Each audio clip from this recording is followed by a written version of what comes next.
Ya terakhir 2022 Desember hingga saat ini 2024 ini, sehingga kita sudah lakukan somasi 3 kali, kemudian tim kita juga sudah mendatangi.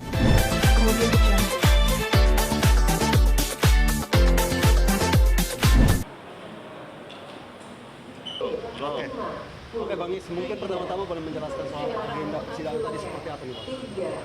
Oke, terima kasih. Tadi kita agenda sidang masih saksi dari penggugat ya. Saksi dari penggugat yaitu Ibu Pita yang kita hadirkan di persidangan. Yang mana Bu Pita ini adalah awalnya memperkenalkan Bu Maya dengan pihak Koreta dan Marlon, yaitu melalui yang bernama Grace. Akan tetapi kita berharap Grace itu sebenarnya memberikan kesaksian juga di persidangan, tapi kita tunggu sampai saat ini tidak hadir. Ya, itu mungkin dia masih pihak sana. Dan kemudian tadi fakta-fakta persidangan bahwa Bu Pita itu menerangkan bahwa benar ada penyerahan uang melalui Meyani kepada Marlon, dan Marlon menyerahkan kepada Bu Koreta dengan sesuai dengan fakta-fakta persidangan yang lalu, yaitu kalau dinilai dengan rupiah yaitu sebesar 8,1 miliar ya. Nah, itu diserahkan karena untuk proyek di Baharkam dan Mabes Polri. Akan tetapi proyek tersebut hanya dilakukan untuk meeting-meeting saja ya di rumahnya Bu Koreta yang beberapa kali pertemuan, akan tetapi proyek tersebut tidak jalan, tidak ada. Nah, jadi itu terungkap fakta persidangan yang disampaikan oleh Bu Pita itu tahun 2022 Desember ya. Nah, 2020 Desember itu 2022 ya. Nah, akan tetapi ketika proyek tersebut tidak ada, pihak Bu Maya meminta agar dikembalikan uang tersebut. Karena berlarut nanti uang habis kan begitu, karena proyek tidak jalan. Akan tetapi pada bulan Desember 2022 dilakukan penagihan.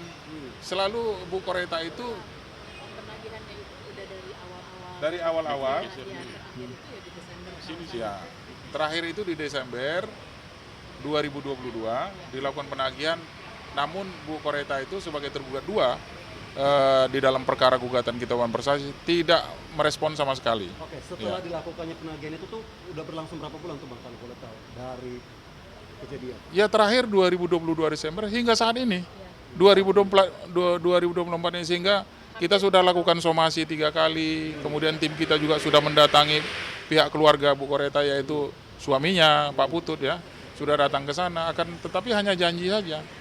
Berjanji 14 hari akan menyampaikan kepada Bu Koreta dan timnya, akan tetapi tidak ada sama sekali. Dan kemudian di persidangan ini kita diberikan waktu oleh majelis hakim untuk bermediasi ya selama 30 hari 1 bulan, akan tetapi mereka tidak kooperatif, tidak ada yang hadir satupun.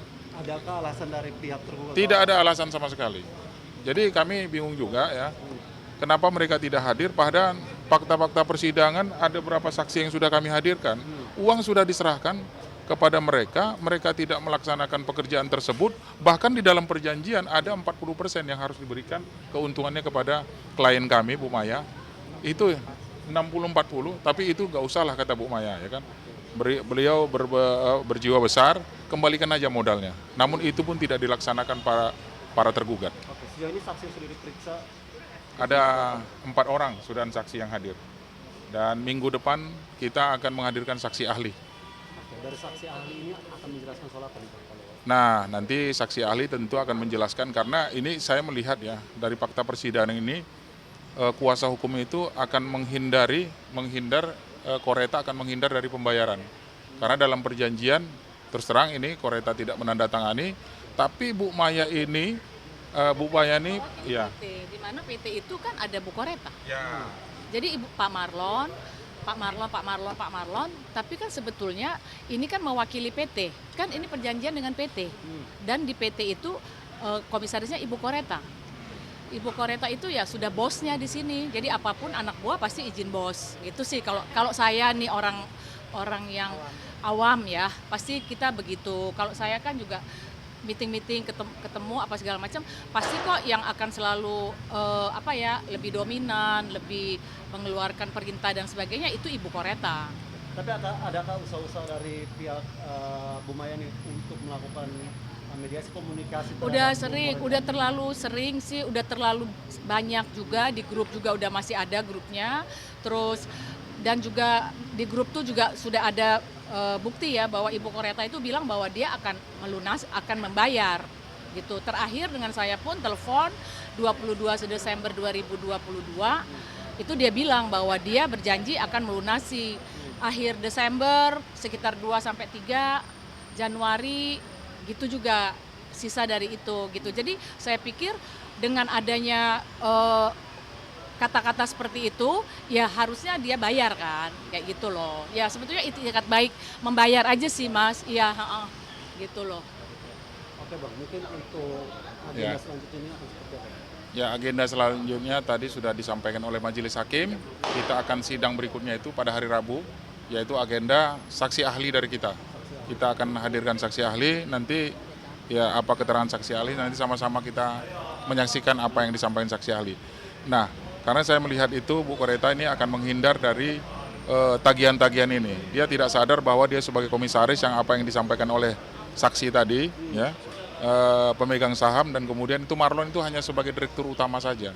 Ya harusnya Nah, menurut gitu. saya pengadilan ya kan ada kekuasaan untuk memanggil saksi dari pihak mereka. Silakan ditanyakan Marlon sebagai apa di situ dan Grace sebagai apa di situ. Kan dia anak buahnya Koreta. Artinya sampai saat ini dari pihak Koreta ini belum dipanggil ya? Belum. Jadi saya minta dipanggil lah mereka gitu. Harus ikut juga lah bertanggung jawab di sini. Bang, mungkin harapan yang diinginkan dari Bu Maya sendiri seperti apa nih kasus ini? Ya, kita kan sudah dari awal-awal menyampaikan. Bahkan kita sudah sebelum melakukan gugatan sudah melakukan somasi untuk mengembalikanlah dana Bu Maya yang sudah diserahkan kepada mereka. Somasi kita 3 kali sehingga mediasi juga sudah kita lakukan sebelum gugatan. Nah, ini adalah jalur menempuh ini jalur yang terakhir daripada mediasi atau somasi tadi. Nah, di gugatan sendiri, di pengadilan sendiri juga kita sudah diminta untuk bermediasi oleh majelis hakim, 30 hari diberikan waktu, mereka juga tidak gunakan itu, tidak ada itikat baik sama sekali. Jadi ya kita menunggu putusan pengadilan aja nanti, seperti apa. Sejauh sidang ini Koreta nggak pernah ada, mungkin ada pesan-pesan khusus yang mau disampaikan langsung? Ya, kita bersidang ini sebagai kuasa hukum penggugat, juga tadi hadir kuasa tergugat, ya. Ya kita berharap semuanya itu ada penyelesaian. Saya pikir klien kami juga minggu kemarin menyampaikan kalau sudah dibayar ya selesai. Nggak ada persoalan lain, tidak ada dendam, selesai. Buat perjanjian bahwa tidak ada persoalan lagi. Yang penting dibayar sesuai dengan uangnya Bu Maya, begitu. Kita mungkin ada mau ditambahkan sebagai pesan-pesan? Ya saya sih berharap ada itikat baik sajalah untuk menyelesaikan dengan Ibu Maya gitu, dengan membayar menepati apa yang dia sudah janjikan untuk membayar Ibu Maya, gitu aja. Ya. Aman. Cukup, oke.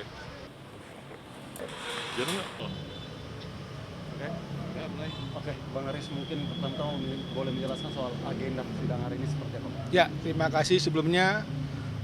Assalamualaikum warahmatullahi wabarakatuh. Salam sejahtera bagi kita semua. Hari ini saya dari Situmorang SMH bersama rekan saya Taufik Esa dari kantor hukum Togar Situmorang Law Firm Jakarta. Yang mana pada kesempatan hari ini kami hadir ya di Pengadilan Negeri Jakarta Selatan terkait agenda tanggapan jaksa penuntut umum ya terhadap eksepsi atau nota keberatan dari penasihat hukum Christopher Stefanus Budianto ya, yang mana pada hari ini ya jaksa penuntut umum telah membacakan ya tanggapan ya eksepsi yang kita sampaikan pada tanggal 26 ya 26 Februari 2024 yang kemarin ya. Nah, di sini kami juga sampaikan ya mengenai dakwaan yang disampaikan oleh jaksa penuntut umum ya. Sebelumnya ya kami sudah pertanyakan juga ya mengenai di sini ada yang disebut yang dibuat ya antara pihak Jessica Iskandar dan pihak klien kami Christopher Stefanus ya, di mana di sini disebutkan ya Jessica Iskandar dan Christopher Stefanus itu membuat perjanjian menyewa mobil tertanggal 27 Februari 2021. Ya. Berarti dengan ada penyampaian ya yang disampaikan oleh jaksa penuntut umum ini kan memang benar. Adanya perjanjian sewa menyewa. Ya. Nah, ini yang kami coba sampaikan dalam nota keberatan kami yang kemarin itu ya. Nah, terkait kompetisi absolut mengenai kewenangan pengadilan yang mengadili. Nah, ini pun juga udah kami sampaikan juga di eksepsi kami mengenai dakwaan jaksa ya kabur ya terkait permasalahan ini. Karena dari penyampaian yang sudah disampaikan ya, di sini sudah kita coba sampaikan bahwa peristiwanya itu memang ada di Bali. Ya, di mana PT Trip ID itu adanya di Bali. Gitu loh. Seharusnya kan lokus deliknya di mana? Di Denpasar, Bali. Artinya Pengadilan berwenangnya harus di Bali, bukan di pengadilan di Selatan ya. Tapi karena kita menghormati penyampaian daripada jaksa penuntut umum ya, maka nanti juga kami meminta kepada majelis hakim ya Pengadilan Negeri Jakarta Selatan untuk ya memperhatikan eksepsi yang kami sampaikan ya atau nota keberatan kami terkait adanya kewenangan pengadilan mengadili ya, sama juga dakwaan jaksa penuntut umum itu semuanya kami merasa keberatan ya dengan ada penyampaian mereka yang memang nggak ada persesuaian kan itu ya. Nah, ini aja sih bisa saya sampaikan pada kesempatan sore hari ini.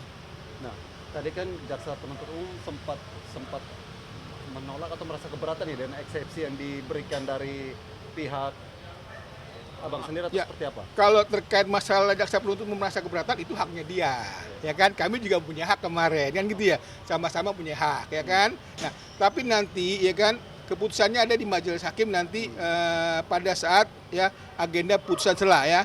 Nah, makanya kami minta nanti kepada majelis hakim yang terhormat ya yang mengadili perkara klien kami ya di Pengadilan Negeri Jakarta Selatan, mohon dengan dengan kebijaksanaannya juga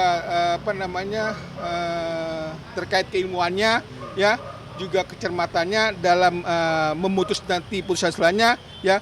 Mohon juga hakim melihat ya dengan jelas ya, dengan teliti terkait peristiwanya ini kan gitu, karena di sini sudah jelas kok ada penyampaian perjanjian sewa menyewa mobil.